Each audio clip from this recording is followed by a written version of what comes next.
Hello guys! For today's video, magluluto tayo ng ginisang ampalaya na may itlog. Tatanggalin lang ng buto yung ampalaya. Tapos hihiwain ng maninipis. At ampalaya hack guys, ibabad ito kahit saglit lang sa tubig na may asin para mabawasan yung pait. Next, maglalagay din tayo ng 2 itlog.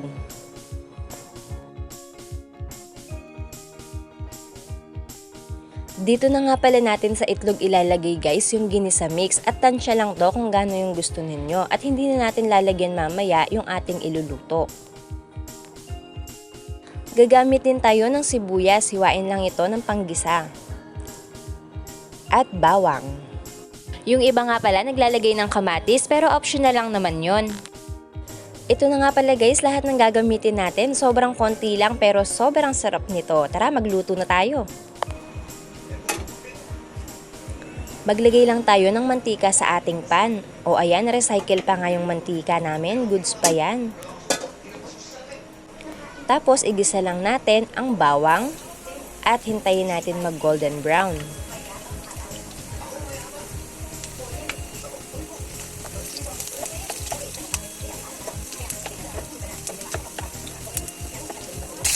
At ngayon naman, igisa na rin natin ang ating sibuyas. Hintayin lang natin mag-transparent ito.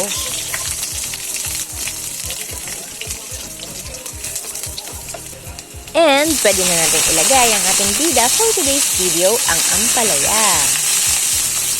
Another healthy and affordable ingredient naman ang ating niluluto for today. Hahaluin lang natin siya. Pero guys, yung paghalo sa kanya ay hindi yung sobrang halo. Like folding lang yung paghahalo dahil papait kapag masyado nating hinalo. Ngayon, lalagyan lang natin ng tubig to para lang pampalambot ng ating ampalaya. Ayan guys, nakita nyo, gumamit pa si mother ng isa pang kutsara para sa paghahalo kasi hindi talaga siya pwedeng mahalo ng sobra. Dapat banayad lang yung paghahalo.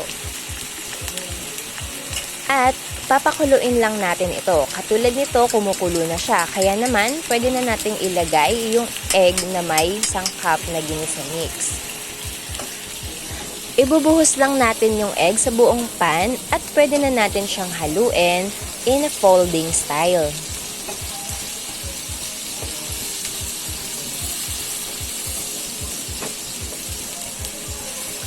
Ayan, ganyan lang siya lutuin guys. Haluin lang ng banayad hanggang sa maluto lahat ng egg.